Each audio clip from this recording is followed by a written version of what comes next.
My apologies for being late, but this is, how if you want to come from Gurgaon and reach Delhi, so this is how it is. So basically, I'll focus a little bit on the consumer side, like how we can drive the consumers to attain sustainability, and then I'll tell you more about what we do at ATNI to transform markets and how do we engage with the ESG now. What are we planning to do in future? I'll throw a little bit light on that also. So moving to sustainable consumer behavior. So if you look at consumer, it's in the center. When we say in Hindi we say roti kapda makan, roti is the first thing, and if you look at a consumer, then nutrition and the environment in which the consumer is. If you imagine a consumer, you imagine the environment in which it is. So water, air, roti or all the nutrition needs, and what does he do for his livelihood. So you need to imagine like that, and everything is driven by the consumption, and consumption is driven by the consumer. So what can a consumer do? So the whole focus is what can a consumer do, and his responsible behavior, can bring in the change, and it has the potential to drive positive environmental, health and economic outcomes. So sustainable consumer behavior. What's happening here?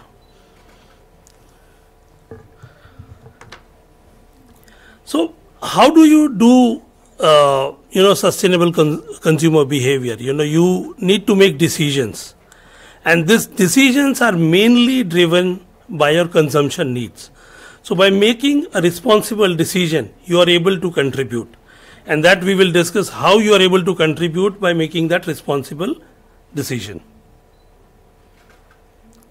So these are the three pillars, wherein the first one comes on the environment sustainability. Now, if you look at the environment sustainability and how it is affecting nutrition, so our focus today is more towards nutrition. So everything is interlinked here. So when you look at the environment sustainability, it is the rate of renewable resource. So I can give you an example. There was a NIN study in 2018 where they studied what happened over the past 4 or 5 decades. Whatever food we are consuming, how it has changed. So just to give you an example, that an apple, if we are consuming an apple say 50 years back, we need to consume 3 apples to get a similar kind of nutrition. Now affordability is one, but again on affordability, if you have to spend 3 times, that makes it more difficult to provide nutrition.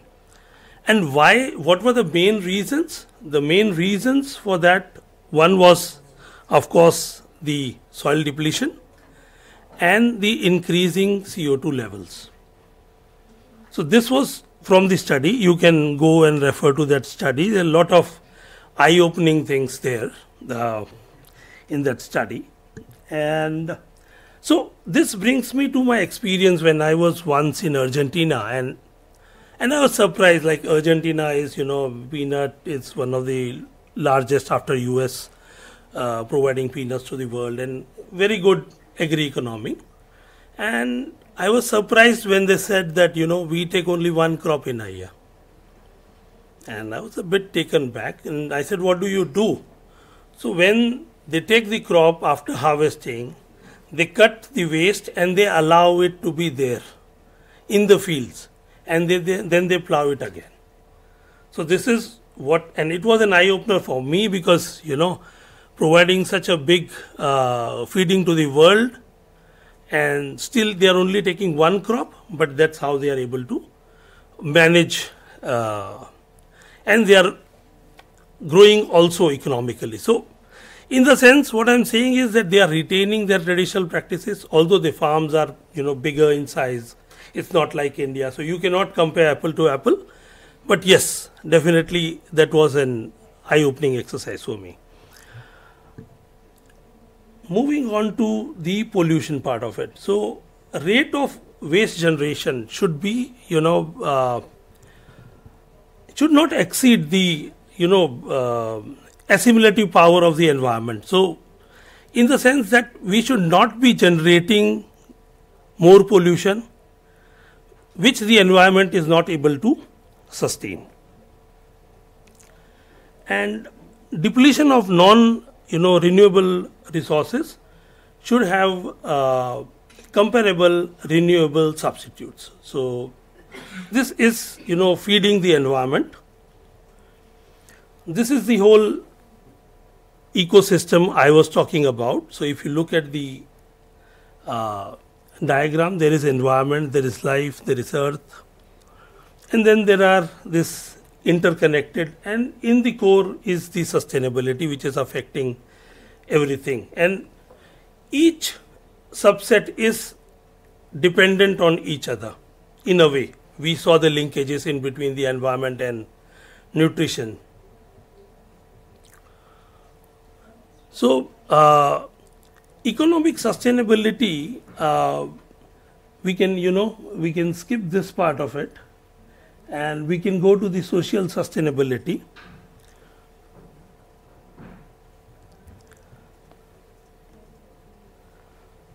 So how the community, can contribute.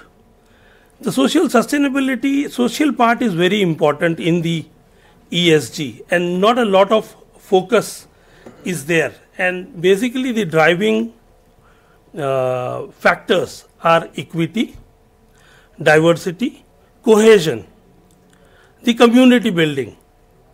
How you can, build the communities so that they can meet the consumption needs of the future without affecting the culture and the community. So that's the social part of it. They have to be healthier communities. They should be productive. So that will contribute to the economic growth. We will see that. And what can a consumer do, or how can a consumer, get involved here? So there are certain factors. So we need to educate the consumer. That is the most important. Then we need to provide sustainable alternatives. So if we are not providing an alternative, just education or just awareness will not work. So there needs to be options available, and they need to be incentivized. So it's kind of a behavior change. So you need to change that behavior. When I initially spoke about the responsible behavior, so this is a change you need to bring in within the consumers, and to initiate that, you might need to incentivize the consumer in the beginning.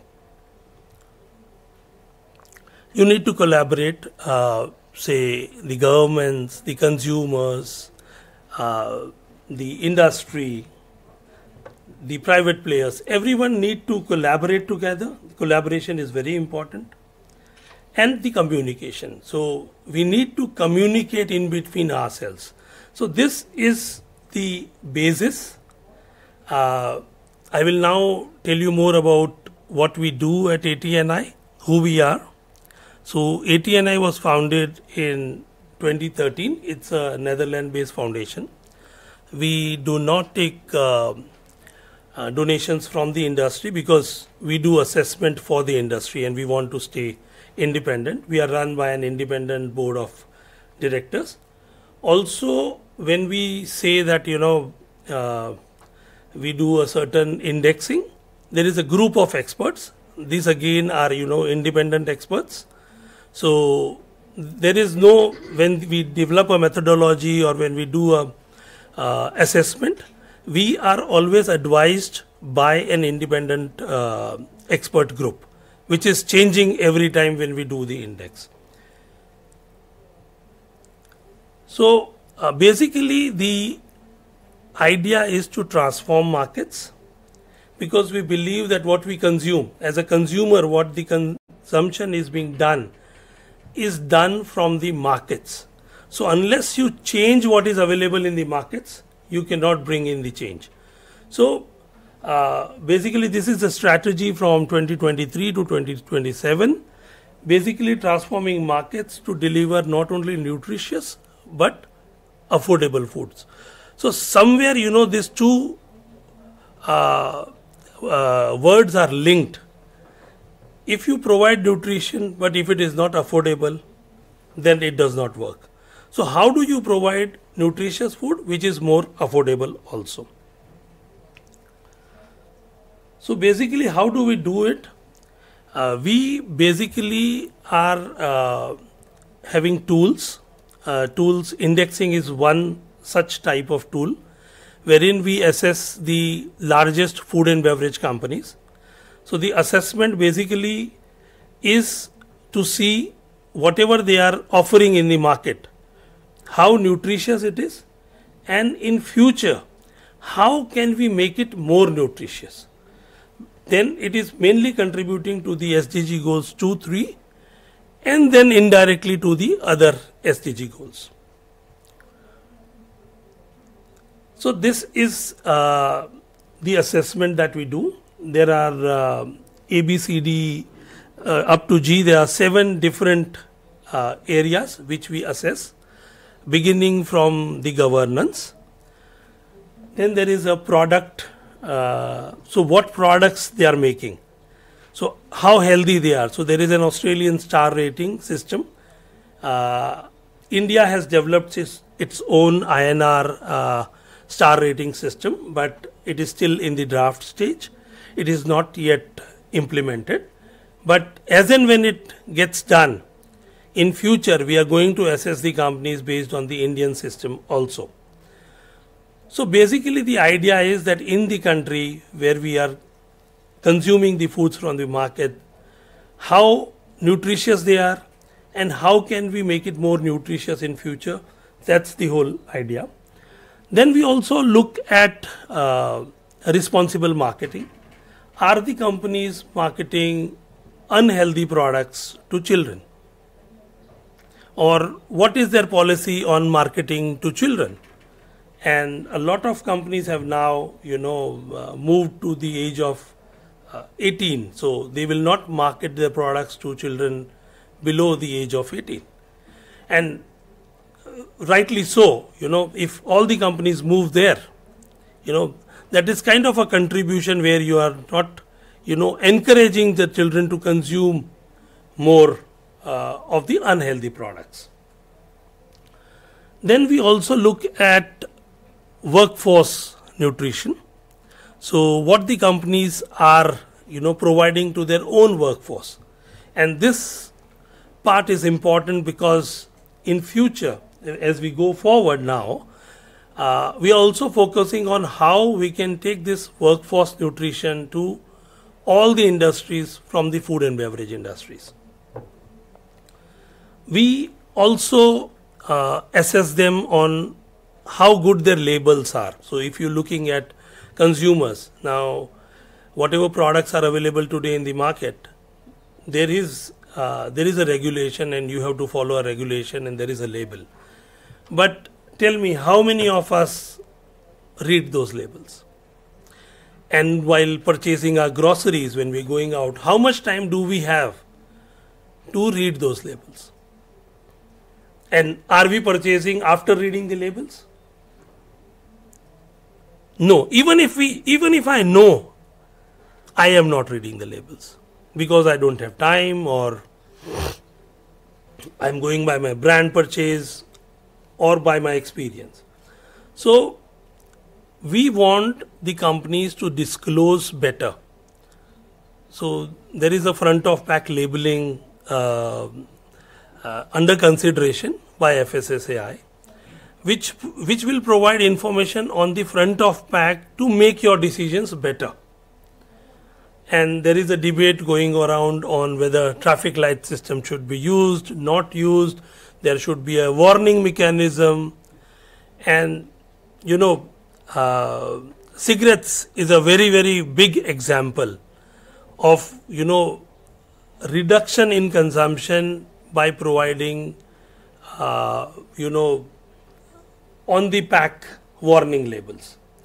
But cigarettes cannot be compared with the food that we consume, because the food is consumed for varied reasons. It is not, consumed only for nutrition. Sometimes food is also consumed for pleasure. So I have seen both sides. There are arguments on the other side of it also. So there needs to be a balance, but the underlying statement is that the consumer should have a tool so that they can use that tool, or they have that access to the information, and then they should be able to make the decision. And how can we make the decisions better is what we are working on. Mr. Arora, you have 4 minutes. Yeah, so this will get over very soon. And the last is the engagement on the advocacy part of it. So advocacy, lobbying is seen in very negative light in India, but how can we be more transparent? So we assess the companies on the advocacy part of it, that how transparent they are when they are engaging with the governments or with the industry bodies, etc., etc. So how can ATNI add value to this? So there is a concept called materiality of nutrition, wherein we are trying to gauge the materiality of the nutrition as to how it can contribute, and whether the healthier products are providing better business case for the company. Although there is no direct correlation as of now, but we are sure that from the data that we have got till now, there is some correlation in between, and as the consumer demand improves and consumer asks for more and more nutritious food, this correlation will change. So across the world there are different disclosures. So when we are talking about ESG, it is all about disclosing the disclosures and the indicators. So across the world there are different disclosures, and there is a comparison here in between GRI. So where nutrition is important and focused. So if you look at GRI or SSB, yes, standards, or ISSB standards. So there are two things here. If it is a food and beverage company, or if it is an industry agnostic any company, so products are defined for food and beverage companies. So is there anything at GRI? There is, it's being developed. As far as the European sustainability standards are concerned, there also there is a sectoral development happening for the food and beverage industries.